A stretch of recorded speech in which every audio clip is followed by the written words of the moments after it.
Herkese selamlar. Ben Savaş Dönmez. Bugün Haskova'dayız. Bir başka deyişle Hasköy'de. Burada 230 bin civarı Bulgar nüfusu var. 30 bin civarı da Türk nüfusu var. Burası Bulgaristan'ın Türkiye ve Yunanistan'a yakınında bir şehri. Sınırına yakınında.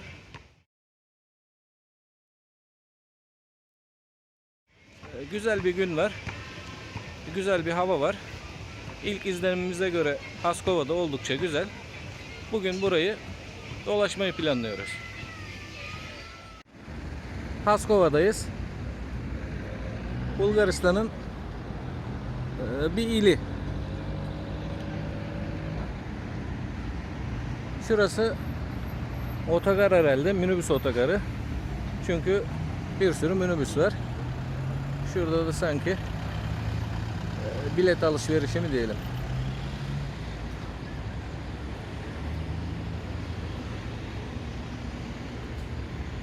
Burada tarihi birisi var. Heykelini yapmışlar. 1844-1900 demiş. Burada da açıklaması var. Altına İngilizcesini yazmışlar. Petko Kiryakov'muş. Ottoman Vassi Bozuk Army. Osmanlılara karşı öncülük etmiş. Bu Bulgaristan'ın bağımsızlığını kazanması için buralarda Osmanlılara karşı öncülük etmiş. Öyle yazıyor. Ne için gittik ki? Şöyle bir şey yapmışlar artık, bu neyse.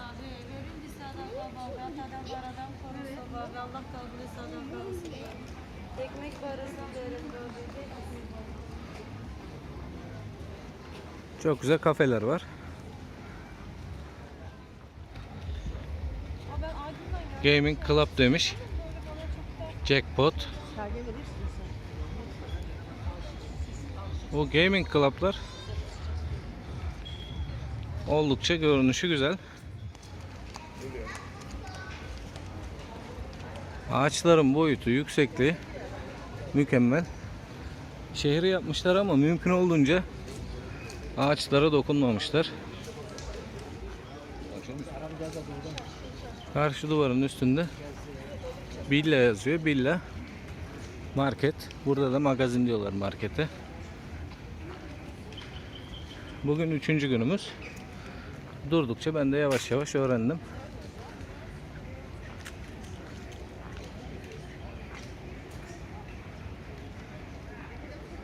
Görünüş çok güzel bir park.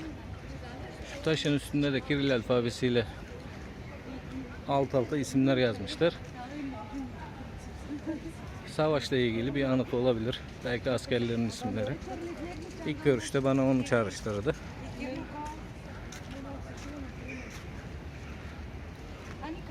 Parkın görünüşü mükemmel.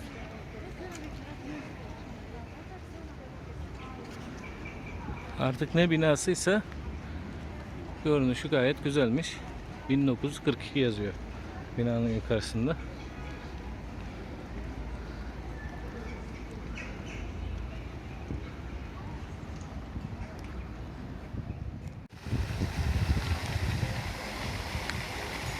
Şöyle bir park yapmışlar. Şu karşısı da belediye binası ya da hükümetle ilgili bir bina olsa gerek. Tam ortada bir tane heykel var. Üstünde bir asker, altında kenarlarında asker. Oldukça büyük, geniş bir meydan var. Kenarlarında şöyle sıra sıra kafeler. Tam karşıda bir bina daha var. O da büyük ihtimalle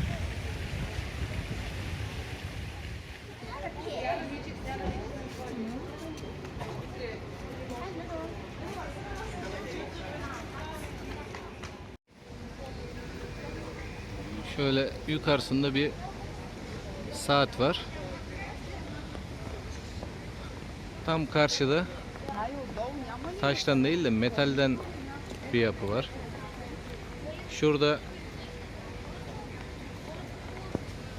cambaz mı diyelim, Cadılar Bayramı ile ilgili mi diyelim. Altında Haskova yazıyor ama onun altında herhalde asıl açıklaması. Onu da ben okuyamıyorum. Şehrin her yeri bir park aslında. Şurada da herhalde siyah beyaz hali bu yapının.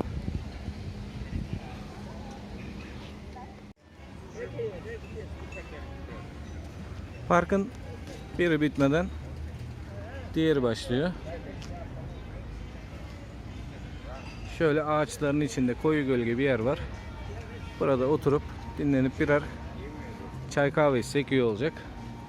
Burada çay pek yok. Bitki çayları var. Bizim Türk çaylarından bulmak kolay değil. Ama kahveleri çeşit kahveleri var. Kahveleri güzel. Şöyle çok güzel bir park var. Mükemmel. Sütlü büyük kahve istedik. Burada kahveler bizim Türkiye'ye göre alıştığımızdan daha küçük geliyor. Yanında sütü de var. Sütü soğuk. Ama görünüşü gayet güzel bir kahve. Tiyatro binası.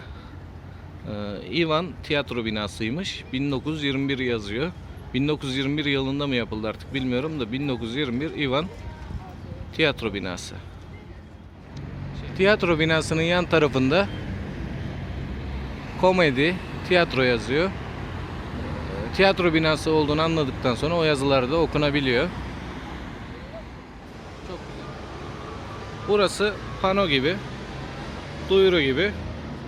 Şehrin değişik yerlerinde ara ara bölümlerde bunlar oluyor. Güncelmiş de. Örneğin 7 Ağustos'ta Dara, 21 Ağustos'ta onu okuyamadım. Rehova yazıyor galiba. 14 Ağustos'ta şu sanatçı geliyormuş diyelim. Yani buralarda duyurular var. Buralardan da ulaşmaya çalışıyorlar. Oldukça büyük bir bina var. Avukat yazıyor Türkçe. Tercüme varmış. Bir iş hanı gibi D-Bank yazıyor. Bankada var galiba ya da bankanın ufak bir şubesi. Oldukça büyük bir bina. O duyuru yerinden burada da var. Biz bir parktan çıktık. Tiyatro binasından geçtik. Başka bir parka denk geldik.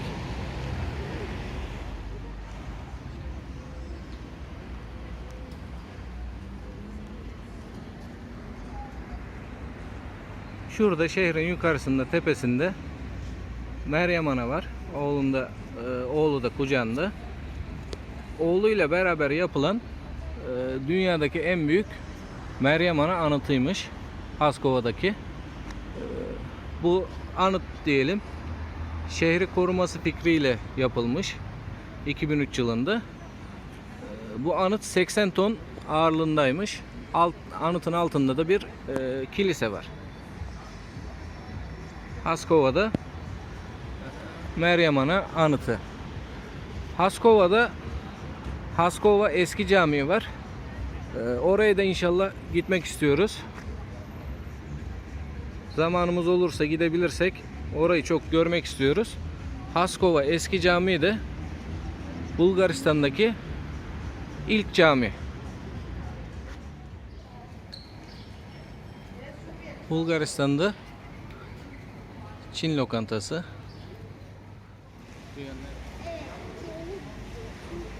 Duvar boydan boya duyurularla dolu.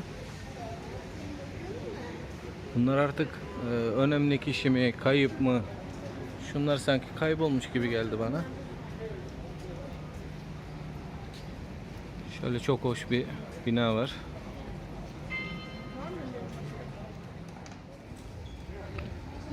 Hasköy Eski Camii.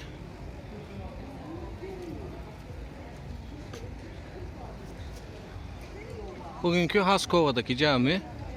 Bulgaristan'da yapılan ilk cami bu. Bugünkü Bulgaristan sınırları içerisinde yer alan en eski cami. Sultan Beyazıt zamanında yapılmış. Bugün caminin etrafı iş yerleriyle çevrili.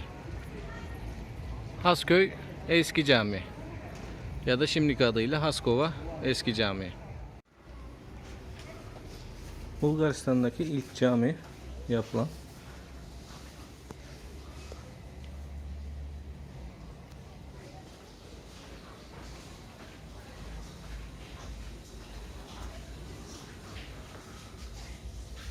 Şöyle bir minaresi var.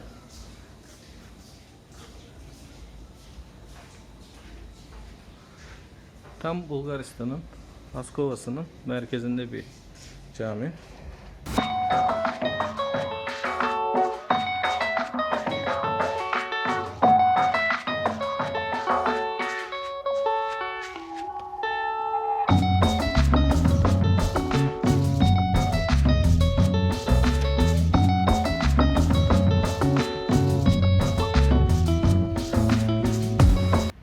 Şehrin koruyucusu Meryem Ana anıtının olduğu yerdeyiz.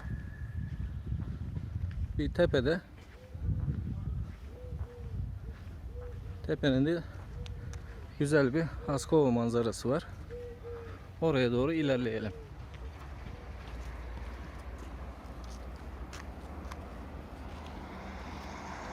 Tam karşımızdaki cam minaresi de Haskova'daki ilk cami. Tepeden görünüşü bu şekilde bir şehir.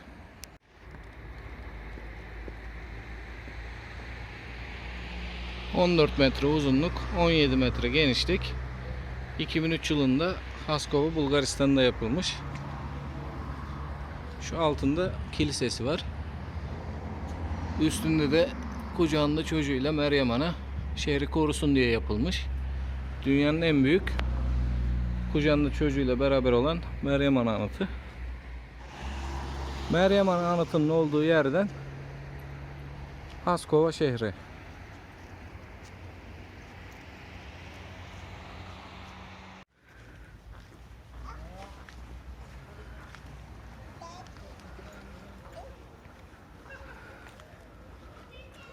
Burada bir başka anıt daha var. Çan var galiba. Evet. Tepesinde çan var. Şöyle bir yapı yapmışlar. Muhtemelen saat 12'de ve 18'de çan çalıyor. Ama bizim bir o kadar bekleyecek zamanımız yok. Haskova gezimizi Meryem Ana anıtının ve kilisenin olduğu, çanın olduğu yerden noktalandırıyoruz, bu tepeden. Burada bile bir gün geçirilebilir. Bol yeşillikli, dinlenilebilecek bir yer. Videoyu izlemeye değer bulduğunuz için teşekkür ediyorum. Başka videolarda görüşmek dileğiyle. Sevgiyle kalın, saygıyla kalın. Hoşça kalın diyorum.